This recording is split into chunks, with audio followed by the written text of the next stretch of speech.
Assalamualaikum warahmatullahi wabarakatuh. Salam dan bahagia Bapak Ibu Guru hebat. Perkenalkan, saya Nisa Solihat, CGP Angkatan 11 Kabupaten Garut, Unit Kerja SDN 4 Pelitasih, akan menampilkan jurnal refleksi dwi mingguan modul 2.2 mengenai pembelajaran sosial dan emosional. Dengan fasilitator Bapak Adi Sulandani Pangreksa MPD dan pengajar praktik Ibu Isti Destiani MPD.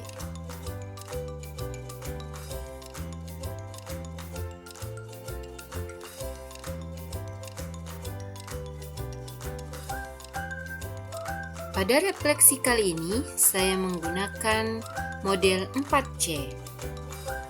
Apa itu refleksi model 4C? C ke-1, ceng. Perubahan yang ingin dilakukan setelah mendapatkan materi ini. C yang kedua, konsep. Ceritakan konsep utama dan penting yang telah dipelajari untuk terus diterapkan selama menjadi CGP bahkan ketika telah menjadi guru penggerak. Challenge. Adakah materi atau ide yang disampaikan narasumber yang berbeda dengan praktik yang telah dijalankan selama ini? Dan C yang keempat adalah connection. Adakah keterkaitan antara materi yang didapat dengan peran saat ini sebagai calon guru penggerak?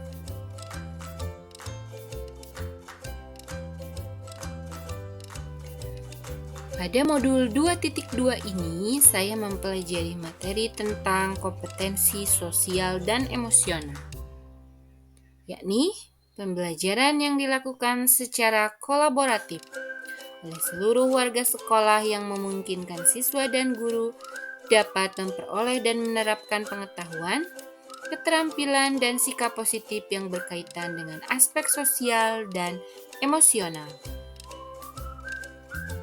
Pada kegiatan pembelajaran modul 2.2, saya mengenal materi tentang 5 kompetensi sosial dan emosional dan bagaimana cara mengimplementasikannya dalam proses pembelajaran.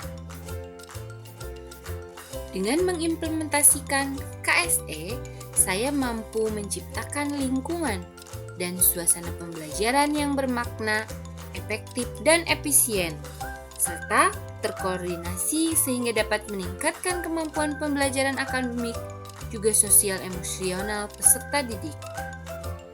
Saya juga mampu membangun kemitraan antara sekolah, keluarga, dan komunitas untuk menciptakan lingkungan belajar yang kolaboratif dan saling percaya. Dari beberapa konsep materi yang saya dapatkan, ada beberapa yang berbeda dengan apa yang selama ini saya terapkan. Di antaranya, sebelum mempelajari modul ini, saya berpikir bahwa pembelajaran sosial emosional merupakan pembelajaran sopan santun atau suatu cara berperilaku seorang anak kepada orang yang lebih tua. Atau sebaliknya, ternyata tidak sepenuhnya seperti itu. Sebelumnya, saya berpikir bahwa mengintegrasikan pembelajaran sikap sopan santun atau cara seorang siswa bersikap terhadap guru maupun temannya dalam pembelajaran di kelas maupun di lingkungan sekolah itu sudah cukup dalam penerapan KSE. Ternyata tidak seperti itu.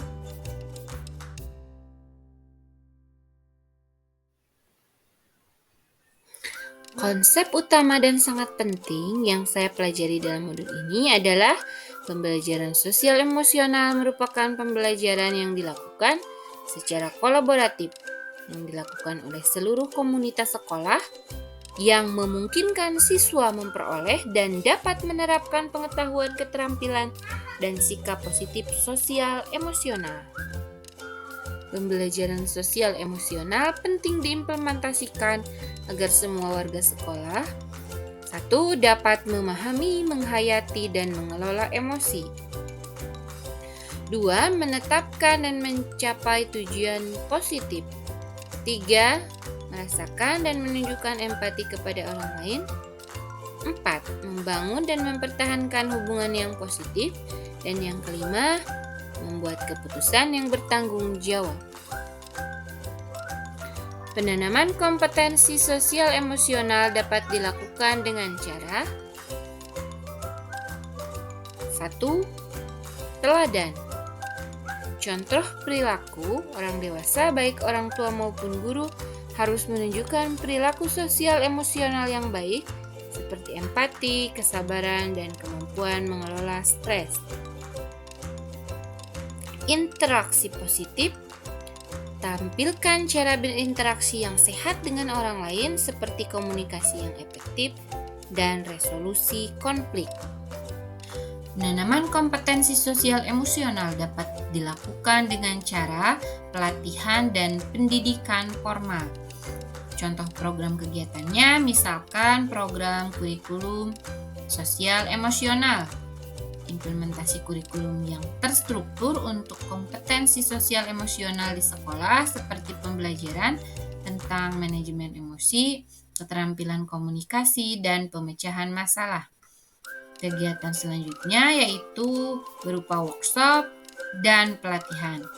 Adakan workshop atau pelatihan bagi siswa dan orang tua mengenai keterampilan sosial emosional.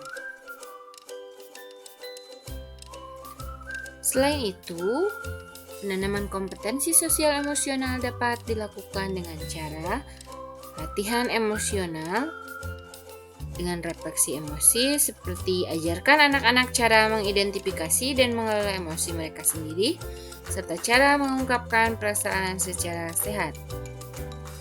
Jurnal emosi dengan tujuan mendorong anak untuk menulis atau menggambar tentang perasaan mereka, dan hal ini dapat membantu mereka memahami dan mengelola emosi mereka dengan lebih baik. Selain itu, kita membutuhkan lingkungan yang mendukung. Lingkungan yang mendukung di sini seperti kultur positif. Hal ini bisa dilakukan dengan menciptakan lingkungan yang mendukung dan penuh empati di rumah, di sekolah, dan dimanapun anak-anak merasa aman untuk mengekspresikan diri mereka. Selain itu juga kita bisa melakukan jaringan dukungan. Hal ini bisa terwujud dengan menyediakan akses ke dukungan tambahan seperti konselor atau mentor untuk membantu anak-anak yang menghadapi kesulitan sosial atau emosional. Selain itu, kita membutuhkan lingkungan yang mendukung. Lingkungan yang mendukung di sini seperti kultur positif.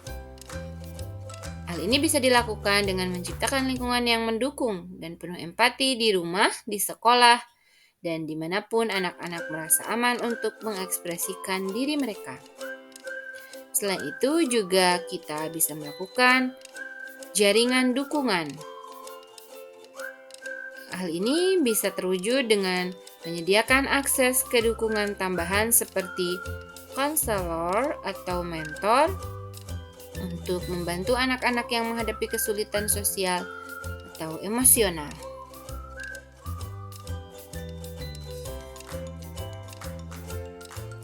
Di kelas, saya akan mengimplementasikan dan mengintegrasikan pembelajaran sosial emosional dalam setiap pembelajaran yang saya lakukan. Misalnya, menetapkan tujuan emosional. Contohnya, pada awal minggu, saya menyertakan sesi di mana siswa menetapkan tujuan emosional, seperti belajar bagaimana mengelola kemarahan atau meningkatkan empati terhadap teman. Selain itu, mengajak siswa untuk menghadirkan mindfulness dengan teknik stop. Modeling. Contohnya, selama diskusi atau kegiatan kelompok, tunjukkan bagaimana cara berbicara dengan hormat, mendengarkan dengan penuh perhatian, dan menangani konflik dengan cara yang sehat. Kemudian, melakukan diskusi emosional. Contohnya, setelah membaca sebuah cerita atau teks, adakan diskusi tentang perasaan karakter dan dalam cerita tersebut dan bagaimana perasaan tersebut bisa dihubungkan dengan pengalaman siswa sendiri. Aktivitas berbasis keterampilan sosial. Contohnya melakukan permainan peran atau simulasi, di mana siswa harus berlatih keterampilan sosial seperti bernegosiasi, meminta maaf, atau memberikan pujian yang tulus. Kegiatan lainnya dengan melakukan refleksi pribadi, contohnya mintalah siswa untuk menulis jurnal atau berbagi dalam kelompok kecil tentang bagaimana mereka merasa selama aktivitas tertentu dan bagaimana mereka mengelola emosi mereka. Terima kasih telah menyaksikan video ini. Salam dan bahagia Bapak Ibu guru hebat. Assalamualaikum warahmatullahi wabarakatuh.